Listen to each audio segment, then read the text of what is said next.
শুভেচ্ছা। শুরু করছি চ্যানেল 24 এর আয়োজন মুখোমুখি অনুষ্ঠান। আপনাদের সঙ্গে আছি আমি আশিকিন প্রিন্স। আজকে আমরা কথা বলবো করোনা ভাইরাসের গতি প্রকৃতি, জেনোম সিকোয়েন্স এবং এর ফলাফল। আর এই বিষয়ে কথা বলতে আমাদের মুখোমুখি হচ্ছেন আজকে আইসিডিডিআরবির সিনিয়র সায়েন্টিস্ট এবং ভাইরোলজি ল্যাব প্রধান ডক্টর মুস্তাফিজুর রহমান। ডক্টর রহমান, আপনাকে স্বাগত আমাদের অনুষ্ঠানে। Thank you very much. Doctor Rahman, 1.5 বছর ধরে আমরা করোনার বিরুদ্ধে যুদ্ধ করছি, এখনও সেই যুদ্ধটা চলছে, জানি না কবে শেষ হবে। তো এই দীর্ঘ সময়টাতে আইসিডিডিআরবির ভূমিকা যদি আমাদের সঙ্গে শেয়ার করতেন। করোনা ভাইরাস কিন্তু আগেও আমাদের দেশে প্লাস সব জায়গায় সার্কুলেটিং ছিল, কিন্তু ধরনটা ছিল ভিন্ন। সো অ্যাটলিস্ট 4টা different types of corona virus circulating ছিল। সো আমরা আইসিডিডিআরবিতে করোনা ভাইরাস যে নতুন স্টার্ট করলাম তা না, আমরা আরও 2-3 বছর আগে থেকেই করোনা ভাইরাস নিয়ে কাজ করছিলাম। সুতরাং আমরা প্রিপেয়ার ছিলাম two detect the new corona virus, new variant বা SARS-CoV-2 যেটা বলছি। এটা একটা বড় একটা বিষয় যে আপনি already you have the capacity to detect the corona virus. সুতরাং আমরা স্টার্ট করলাম প্রথম থেকেই, এবং আমি বলি যে IEDCR, তারপর DGHS, তারা সবাই, এবং তখনকার যে ডিজি ছিলেন তারা মিটিং কল করলেন, ইমার্জেন্সি মিটিং, আমরাও ওখানে ছিলাম। সুতরাং আমরা একসাথে কাজ আরম্ভ করলাম সবাই। এবং আইসিডিডিআরবিকে জানেন যে সবসময় একটা টেকনিক্যাল অ্যাসিস্ট্যান্স দেওয়ার জন্য একটা সুইটেবল প্লেস বলা হয়। এখানকার যারা অলরেডি আমরা যেহেতু কাজ করেছি করোনা ভাইরাস সম্বন্ধে, আমরা একটু জানতাম করোনা ভাইরাস সম্বন্ধে। সুতরাং আমরা ডিটেকশনটা একটা বড় একটা ইস্যু ছিল। সো আমরা স্টার্ট করলাম ডিটেকশন উইথ IDCR। এই করোনা ভাইরাস টেস্ট করার জন্যে যে টেকনোলজি, বা আমরা যেটা এখন সবাই জানি, সবাই অনেক নতুন নতুন টার্ম আমরা জানি, যেমন রিয়েল টাইম PCR, এটা আমরা জানি। সো রিয়েল টাইম PCR অনেকেরই অজানা ছিল তখন, 1 বছর 1.5 বছর আগে, এবং অনেক কম জায়গায় এই সিস্টেমটা ছিল। সো সরকারের প্রথম দায়িত্ব ছিল যে পুরো কান্ট্রি ওয়াইড এই সেট আপটাকে এস্টাবলিশ করা।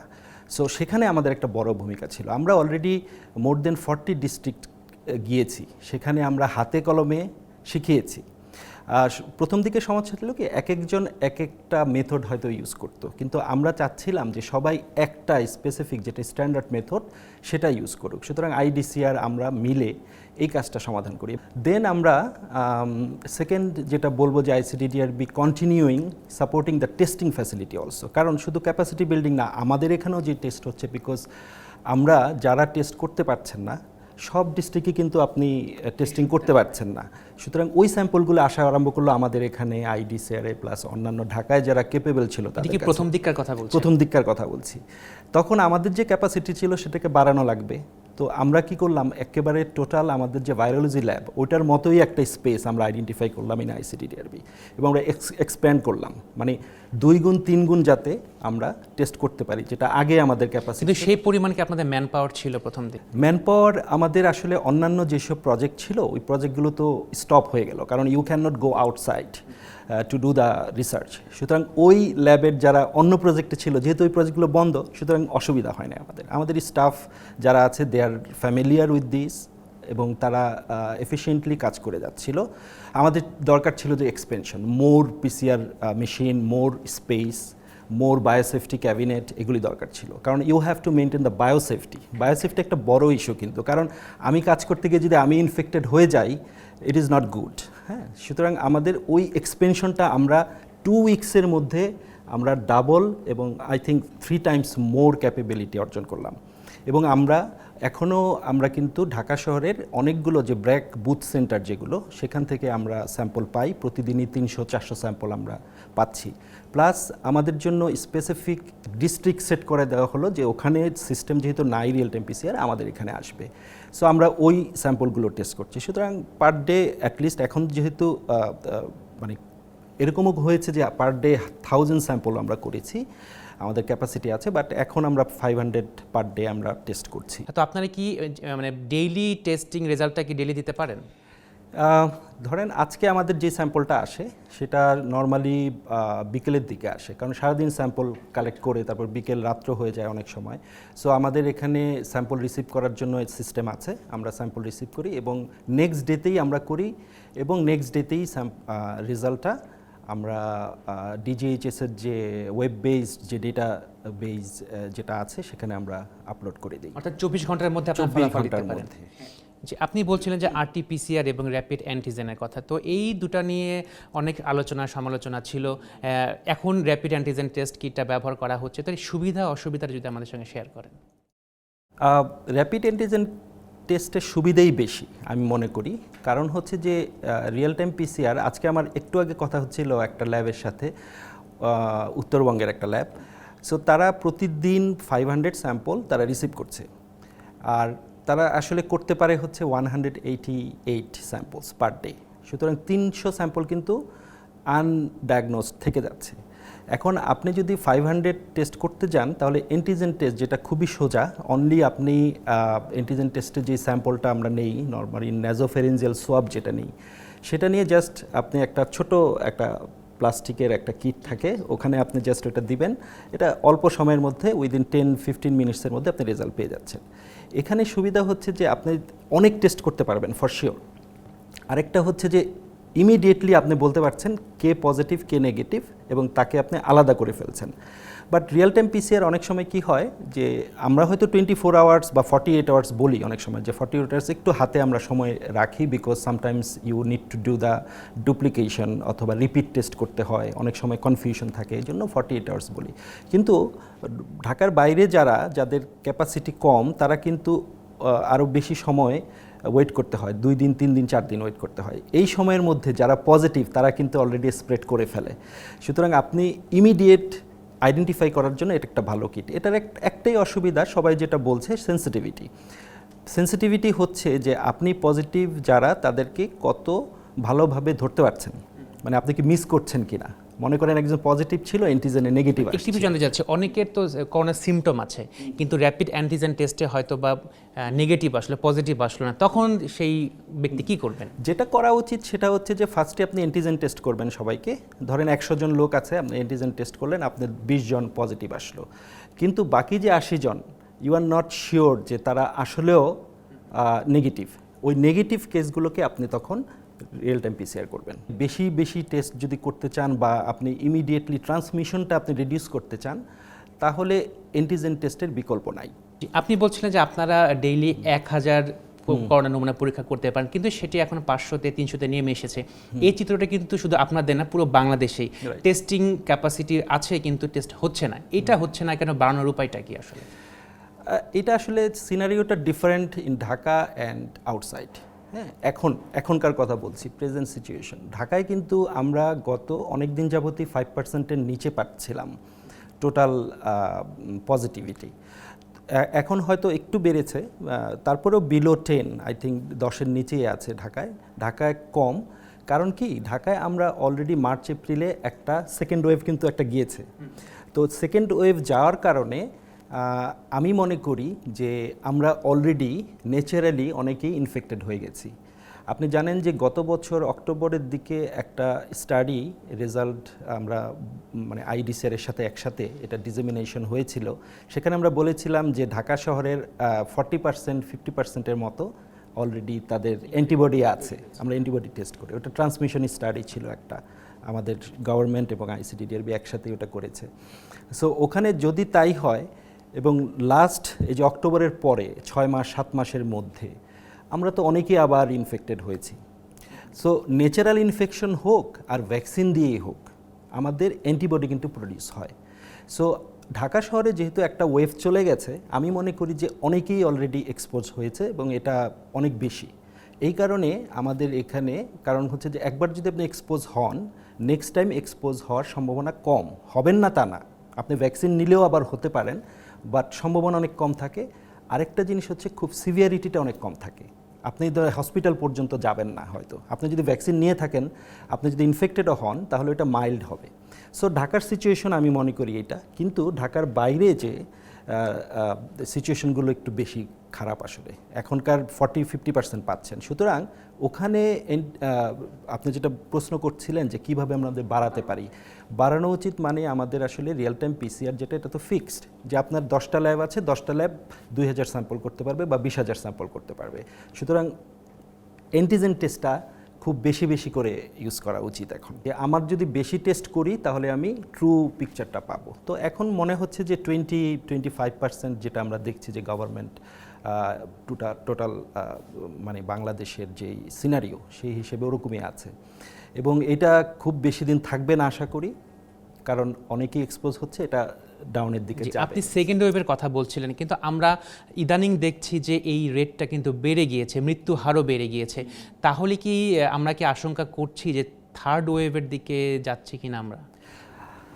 সেকেন্ড ওয়েভ, ঢাকায় সেকেন্ড ওয়েভের পরে থার্ড ওয়েভ, এটা বলা ডিফিকাল্ট আসলে।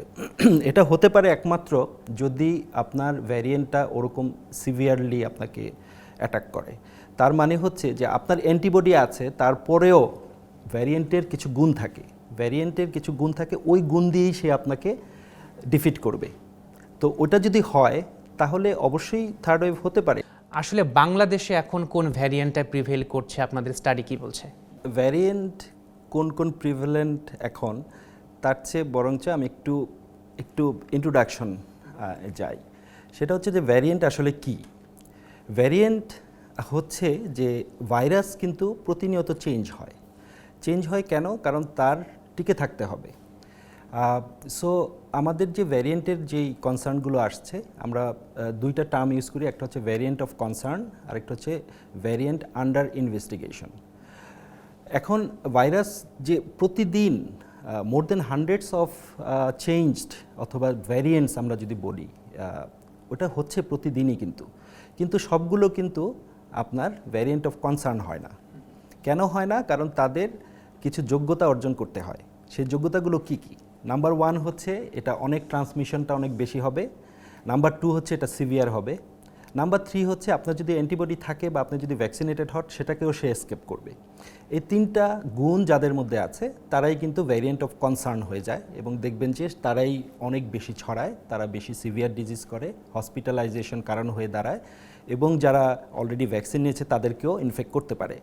সো এই ভ্যারিয়েন্ট হিসেবে আমাদের প্রথম দিকে আমরা যখন ভ্যারিয়েন্ট নিয়ে কথা বলছিলাম, আলফা ভ্যারিয়েন্ট যেটা বলছি ইউকেতে ফার্স্ট দেখা গেছে, তারপর বিটা ভ্যারিয়েন্ট যেটা সাউথ আফ্রিকায়, গামা ভ্যারিয়েন্ট যেটা ব্রাজিলিয়ান বলা হতো, আর এখন হচ্ছে ডেল্টা ভ্যারিয়েন্ট যেটা হচ্ছে ইন্ডিয়ান। এগুলো কিন্তু এই ভ্যারিয়েন্টগুলোর ওই সক্ষমতা ছিল, আমি যেই পয়েন্টগুলো বললাম, যে সিভিয়ারিটি, ট্রান্সমিশন এবং এসকেপ মিউটেশন। সো এটা কেন তারা অর্জন করে? কারণ হচ্ছে যে তাদের যে একটা প্রোটিন থাকে ভাইরাসের আউটসাইডে, সেই প্রোটিনটাই হচ্ছে ইম্পর্ট্যান্ট টু ইন্টারেক্ট, মানে আমাদের শরীরে যে একটা রিসেপ্টর থাকে, আমাদের শরীরে যখন যাবে সে একটা হচ্ছে বাইন্ড করবে। এই বাইন্ডিং অ্যাফিনিটিটা অনেক বেশি হয়ে যায় যদি তারা কিছু চেঞ্জ করতে পারে তাদের আউটার ক্যাপসিড প্রোটিনে। এটাকে আমরা বলি স্পাইক প্রোটিন। সো স্পাইক প্রোটিনের উপরে বেস করেই কিন্তু সব ভ্যাকসিনগুলো বানানো হয়েছে। এই স্পাইক প্রোটিনের চেঞ্জের কারণে তারা এগুলো অর্জন করে। সো সব ধরনের যেই ভ্যারিয়েন্ট বললাম, আলফা, বিটা, গামা, ডেল্টা, সবারই কিন্তু এই গুণগুলো ছিল। এখন ডেল্টা ভ্যারিয়েন্ট সেটা হচ্ছে এখন আমাদের লেটেস্ট আমরা দেখতে পাচ্ছি যে বেশি।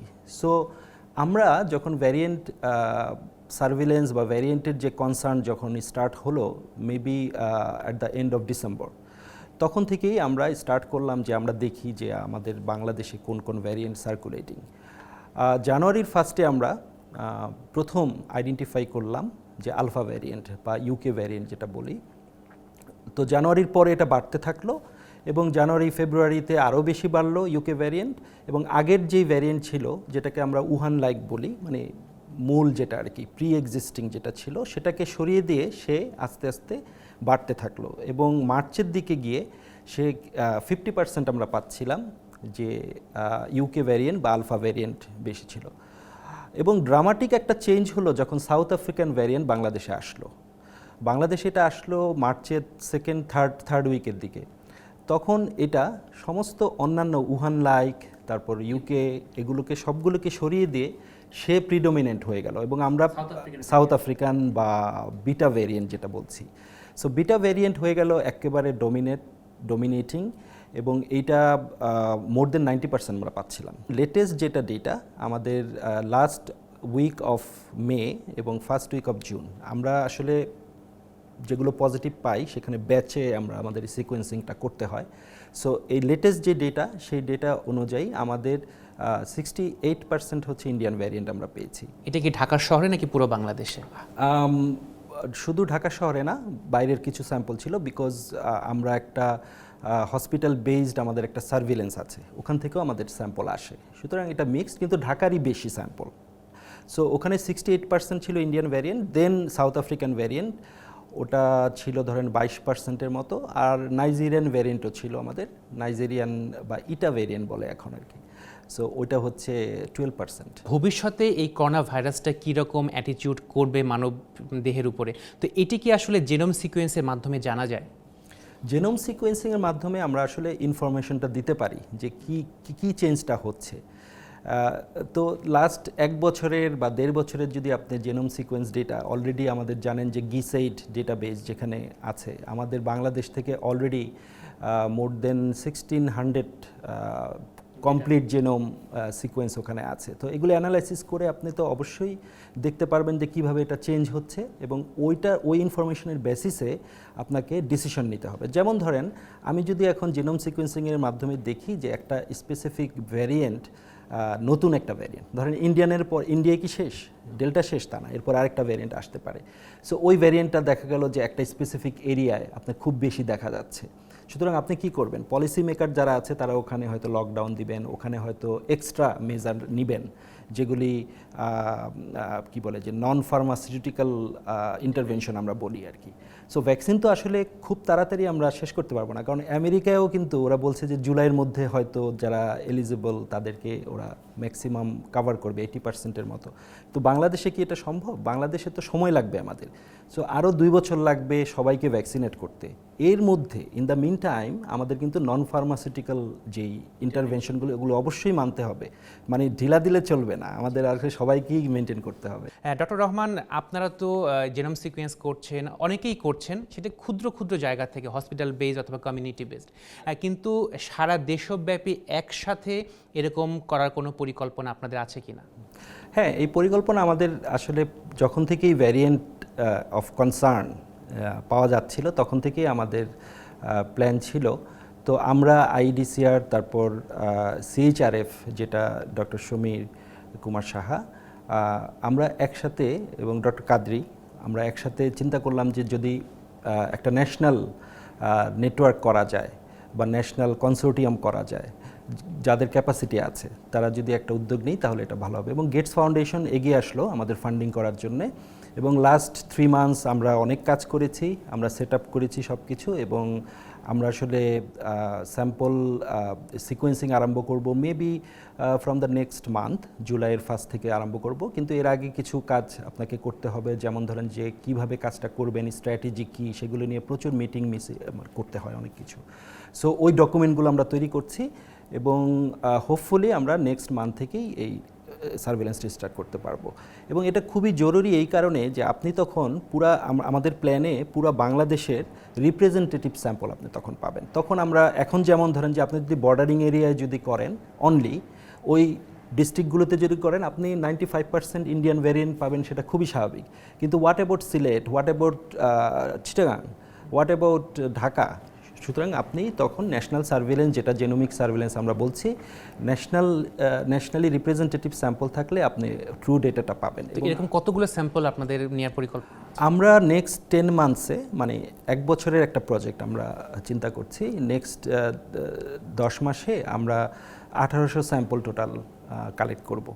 ফলাফলটা কবে নাগাদ পাওয়া যায়? এটা আসলে এটাই ইম্পর্ট্যান্ট একটা জিনিস। যেমন ধরেন আমরা যদি একটা ভ্যারিয়েন্ট এখন পাই এবং 1 মাস পরে রিপোর্ট করি, তাহলে কিন্তু কোনো লাভ নাই, বিকজ আপনাকে সাথে সাথেই কিন্তু ওটা পলিসি মেকারদের জানাতে হবে, গভর্নমেন্টকে জানাতে হবে, এবং তারা তাদের দিকে যেটা করণীয় করবে। সুতরাং আমাদের প্ল্যান হচ্ছে যে প্রতি 2 সপ্তাহে আমরা একটা ব্যাচ আমরা রান করব, এবং সব ডেটাগুলো একসাথে করে আমরা প্রতি 2 সপ্তাহ পরপরই আমাদের ভ্যারিয়েন্টের যেই সিনারিও, সেই সিনারিওটা আপডেটটা আমরা দিতে থাকবো। এবং আমরা চিন্তা করছি যে আইডিসিআর যেহেতু কোভিড-19 রেফারেন্স ল্যাব, আইডিসিআরের ওয়েবসাইটেই যাতে সবাই জানতে পারে, সবার জন্যই এই ডেটাটা দেওয়া হবে ইনশাল্লাহ। জি, আপনি বলছিলেন নন ফার্মাসিউটিক্যাল ইন্টারভেনশনের কথা বলছেন, এটা তো সীমান্তবর্তী এলাকাতে সরকার দিয়েছে, লকডাউন বলেন, বিধিনিষেধ বলেন, দিয়েছে, কিন্তু তবুও সেখানে ইনফেকশন রেট বাড়ছে, মৃত্যু হারও বাড়ছে।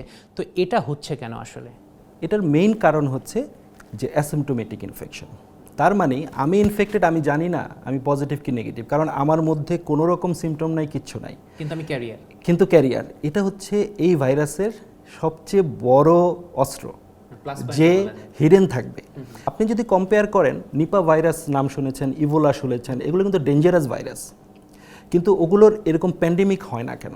কারণ হচ্ছে যে আপনি ওই অ্যাসিম্পটোমেটিক কিন্তু বেশি নাই ওদের মধ্যে, সবই সিমটম এত বেশি হবে এবং মৃত্যুর দিকে তারা চলে যাবে, এবং আপনি কিন্তু দেখতে পাচ্ছেন তাদেরকে। কিন্তু নীরব ঘাতক বলি আমরা, যে ক্যারি করছে অ্যাসিম্পটোমেটিক হিসেবে, কোনো সিমটম নাই, কিচ্ছু নাই, তারা কিন্তু কন্টিনিউয়াসলি স্প্রেড করে যাচ্ছে।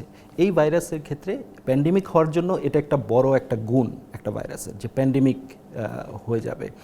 সো এই কারণে আপনি যেটা বলছিলেন যে এত প্রোটেকশন, এত নন ফার্মাসিউটিক্যাল ইন্টারভেনশন নিচ্ছে, তারপরেও কেন আমরা পারছি না? বিকজ যারা জানে না তাদের স্ট্যাটাস, এবং আপনি তো যাবেন না টেস্ট করতে, আপনি যদি সিক না হন, হ্যাঁ, আপনি কেন যাবেন টেস্ট করতে? তো কোটি কোটি লোক তো টেস্ট করতেও পারবেন, এটা ইম্পসিবল। সেটা হচ্ছে সবচেয়ে বড় কারণ আমি মনে করি। এই কারণে প্রোটেকশন খুব, হ্যাঁ, আপনি অবশ্যই যারা সিমটোমেটিক তাদের বেশি সম্ভাবনা থাকে হচ্ছে স্প্রেড করার, যারা অ্যাসিম্পটোমেটিক তাদের হয়তো কম সম্ভাবনা থাকে, কারণ হয়তো ধরেন যে ভাইরাসের পরিমাণটা তাদের মধ্যে হয়তো কম থাকে, কিন্তু always there is a risk, মানতে হবে জিনিসটা। ডক্টর মুস্তাফিজুর রহমান, আপনাকে অসংখ্য ধন্যবাদ আমাদের সময় দেওয়ার জন্য। দর্শক, অনুষ্ঠান শেষ করার আগে অবশ্যই বলবো, করোনা ভাইরাস প্রতিরোধে নিজে সচেতন হন এবং অপরকে সচেতন করুন, এবং অবশ্যই বাইরে বের হওয়ার সময় মাস্ক ব্যবহার করুন।